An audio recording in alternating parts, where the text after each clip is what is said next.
Welcome back to Shemsuniverse. So today, guys, we're going to discuss Fadic slash life path number 1.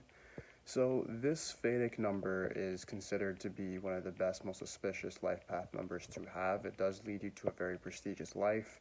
It leads you to be a leader in your community, amongst your family, high amount of respect. A lot of lawyers, doctors, CEOs, politicians end up having the life path number of 1 because it puts them to that sort of pinnacle of success. Status and power mean a lot to it. The only other number similar to the 1 is the 8, which is the dark version of it, but we'll get to that later.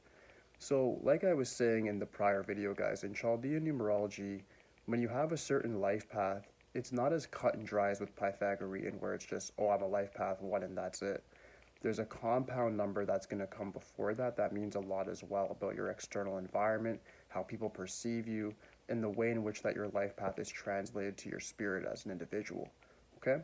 So the life path 1 is kind of on the same merit, as you can tell, with the Pythagorean numerology within this Chaldean slash Vedic numerology. It still looks at it from the sense of it's represented by the sun, it's the center of our universe. These people have a very magnetic energy. They're very much able to command others. People will naturally listen to you, and you can influence them to do what you want them to do. It gives you that natural fire and the charisma and the charm to get things done. It's very rare that you see life path 1 people, especially if they're living towards their life path, working for another person, or even following orders to any real degree. They need to have the career in which they're self-sufficient in a lifestyle that allows them to have the freedom of not being micromanaged. This is one of the most important things to analyze when you look at the life path 1.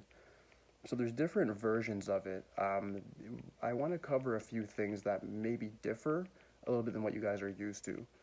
In Pythagorean numerology, they talk about the life path 1 as being the most masculine number. It's true to a certain extent. The life path 1 in Chaldean, the eastern side, is viewed as having the feminine winner mentality, meaning life path 1s like to outsource and then command and influence people to do their bidding. They don't actually do all the work themselves. They tell people what to do because they have that inner vision to see what's ahead, see what's in the future, and then make it happen. This is a gift in itself, and it's something that's very individualized to life path 1s. They're able to do this quite well, and they're able to really command other people. People with this name number as well, which I'll discuss in another chapter, have this ability as well for sure. So, life path 1, it has a few different variants that I want to definitely go over. The first one is the 10. If you have life path 1 as a 10, that means you have a very strong universal energy that accompanies the sun energy, which is the 1. The 0 actually amplifies the 1 energy. It gives you sort of a wheel of fortune. Usually these people are either very, very successful or not very successful. It gives them the serpentine energy of the kundalini, the root chakra at the bottom of your spine. It gives you that sort of natural core strength to overcome obstacles in life, to reach fame and recognition, or you reach infamy, meaning you just don't care. But either way, you guys do get recognized by the world or by your greater community as a whole as being a leader to some degree. It's important to direct your energy in the right place and make sure that you are trying to keep your reputation as clean as possible, because what happens with the 1 is that you guys get so much attention when the 0 is amplifying it, meaning it makes you guys very much susceptible to being noticed for the good things that you do, but also for the bad things that you do. So you just want to make sure that you're focusing on each one and making sure that you're not really kissing up to other people, but make sure that you stick with your word. Make sure that you're actually being a good leader, that you're inspiring other people, not trying to be domineering or authoritative or just controlling. All these work from your heart, your passion, and then obviously that can spread to other people. You guys are the type of people that can either give people warmth through your solar energy, meaning you're able to inspire them, or you can completely bring them down if you criticize them. So bear that in mind and use your gifts responsibly.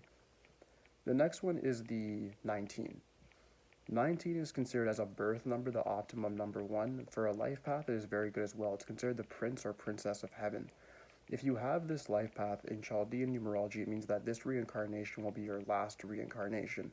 In numerology, as you guys know, we always discuss reincarnations with our life path, which is a soul contract, etc., etc. With the 19, it's saying that this is your last time. This is a karmic gift to live this life, to fully have the number 1's power and energy. So you're going to have a lot of vitality. You're going to have that alpha energy to really lead the pack naturally. The 1 and 9 represent start and finish, which leads back to 1, 10, 1. So you guys see there how it equates to really being a very powerful 1. But you guys, unlike the other life path ones, are very much able to start and finish things with speed, with steadfastness, and with a lot of fixated energy. People that have this life path in Pythagorean are considered to have a karmic debt. It does give you a bit of a challenge because you have so much power within you that you need to make sure that you're manifesting and that you're bridging it somewhere, somehow.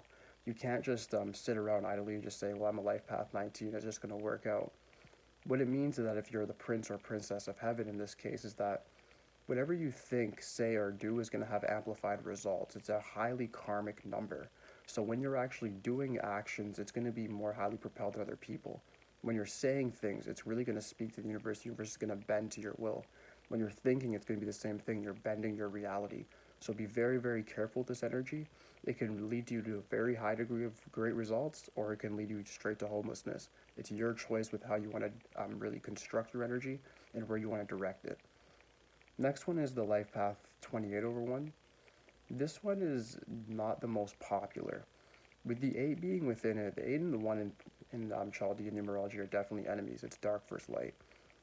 You guys make good judges, lawyers, anybody that deals with criminals, deals with the reform a lot. The reason I say that is because the 8 is the dark energy that gives a sort of darkness to number 1. These are the people